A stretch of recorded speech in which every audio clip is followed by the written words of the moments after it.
நம்ம கையில் இருக்கிறது பார்த்திங்கன்னா பீன்ஸோட விதை தான் வச்சுருக்கோம். மொத்தம் வந்து இதில் வந்து ஒரு 24 விதை இருக்குது. 24யுமே நம்ம விதைச்சிடலாம். புதுசாக யாராவது நம்ம சேனலுக்கு வரீங்க அப்படின்னா மறக்காமல் நம்ம சேனலை சப்ஸ்கிரைப் பண்ணி லைக் பண்ணி உங்கள் ஃப்ரெண்ட்ஸ் அண்ட் ஃபேமிலிக்கு ஷேர் பண்ணி விடுங்க. நிறைய பேர் வீடியோ பார்க்குறீங்க, ஃபுல்லாக பார்க்க மாட்டேறீங்க, இடையிலே கட் பண்ணிட்டு போயிடுறீங்க. அதேமாதிரி லைக்கும் பண்ண மாட்டேறீங்க. விவசாயத்தை பற்றி போடும்போது யாருமே சப்போர்ட் பண்ண மாட்டேறீங்க. வாங்க வீடியோக்குள்ளே போகலாம். மக்களே, இப்போ நம்ம வந்து இந்த இடத்துல தான் வந்து நம்ம அந்த பீன்ஸ் வரைய விதைக்க போகிறோம். இது வாங்க, ஏன்னா இது வந்து மற்ற விதை மாதிரி இல்லை, கொஞ்சம் நல்லாவே கேப் விட சொல்லியிருந்தாங்க. நல்லா ஒரு இன்ச்சுக்கு ஒரு அடி அந்த மாதிரி வந்து கேப் விட்டே வைக்க சொன்னாங்க.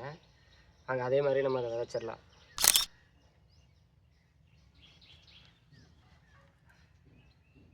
இடமெல்லாம் வந்து 4-5 நாளைக்கு முன்னாடியே எல்லாத்தையும் ரெடி பண்ணியாச்சு. எல்லா இடத்தையும் ரெடி பண்ணியே தண்ணியெல்லாம் ஊற்றி ஊற வச்சதுனால கொஞ்சம் ஈஸியாக போச்சு. கொஞ்சம் ஆழமாகவே வச்சாச்சு. பார்ப்போம்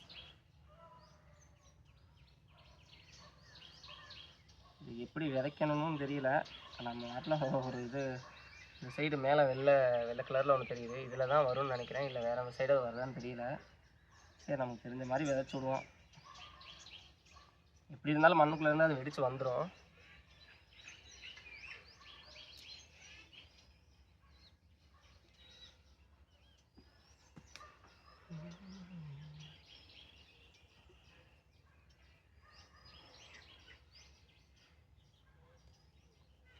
இப்படி தான் இப்படி ஸ்ட்ரைட்டாக வைக்காம இப்படி தான் சாய்ச்சி தான் வச்சு தான் நம்ம விதை வைக்கணும்னு நினைக்கிறேன்.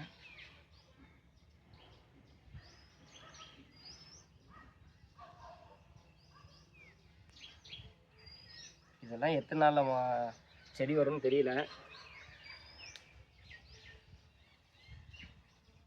நம்ம கீரை விதைச்ச கிட்டத்தட்ட ஒரு 4-5 நாள் ஆச்சு. இன்ன வரைக்கும் அது வந்து கொஞ்சம் கூட செடி வரல. நான் காலையிலையும் பார்த்தேன், டெய்லி பார்த்துக்கிட்டே இருக்கேன், ஏதாவது ஒரு செடியாவது வருமா அப்படின்னு. இன்னும் எதுவும் வரல. எத்தனை நாளில் வந்து வருதுன்னு நமக்கு அதையும் சொல்கிறேன் உங்களுக்கு. நான் விதைச்சி இதோட ஒரு 4 நாள் 5 நாள் ஆக போகுது கீரை விதைச்சி. ஆனால் இன்னும் அதுலேருந்து ஒரு துளி மாற்றம் இல்லை.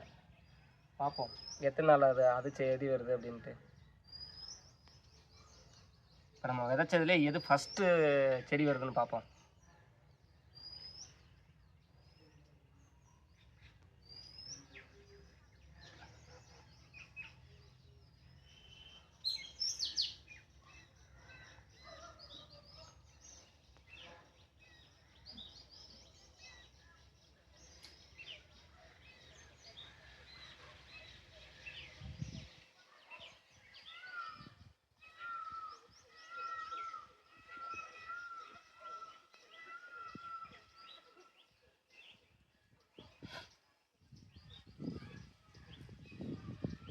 லைட்டாகவே ரொம்ப ஆழத்துக்கு வச்சாலும் எப்படின்னு தெரியல.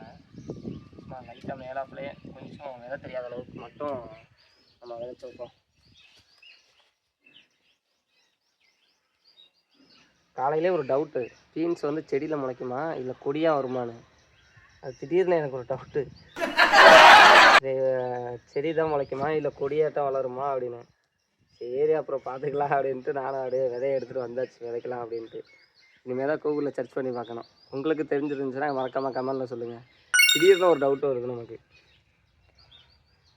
நம்ம மைண்டு தான் ஓவர் திங்கிங் ஆச்சே.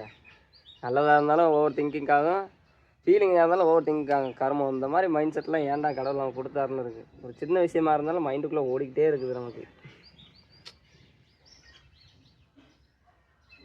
ஒரு பிரச்சனை வருது அப்படிங்கிறப்போ அதை வந்து நம்ம ஃபேஸ் பண்ணிவிட்டு விட்டுட்டோம், அதை ஓகே அதை பார்த்துக்கலான்ட்டு ஒரு மைண்ட் தோணும். கொஞ்ச நேரத்துக்கு அப்புறம் பார்த்திங்கன்னா தேவையில்லாததெல்லாம் அந்த மண்டைக்குள்ளே ஓடி மைண்ட் அப்செட் ஆகிடுது. நீங்கள் ஃபுல்லாகவே மைண்ட் அப்செட்டாக இருக்குது காலையில் இருக்குது.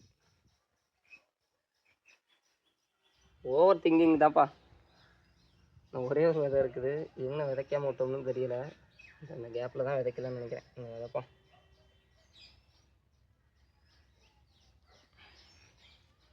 அவ்வளோதான் மக்களே, நம்மள்கிட்ட இருந்த வந்து பீன்ஸ் விதை எல்லாத்தையுமே அந்த இடத்துல விதைச்சாச்சு. ஆக்சுவலாக நம்ம வந்து 1 2 3 4 இடம் இதுக்கு ரெடி பண்ணியிருந்தோம். 4 காய்கறி விதையுமே வச்சாச்சு. ஃபஸ்ட்டு விதைச்சது வந்து கீரை, அடுத்து பார்த்திங்கன்னா வந்து கத்திரிக்காய் விதை போட்டிருந்தோம், அடுத்து வந்து வெண்டைக்காய் செடி போட்டிருக்கோம், இப்போ வந்து பீன்ஸ் விதை போட்டிருக்கோம். இன்னும் ஒரு காய்கறி விதைகள்லாம் இருக்குது. நெக்ஸ்ட் ஸ்பாட்டில் வரும். இந்த வீடியோ பிடிச்சிருந்துச்சுன்னா மறக்காமல் உங்கள் ஃப்ரெண்ட்ஸ் அண்ட் ஃபேமிலிக்கு ஷேர் பண்ணிவிட்டு ஒரு லைக்கை தட்டி விட்ருங்க.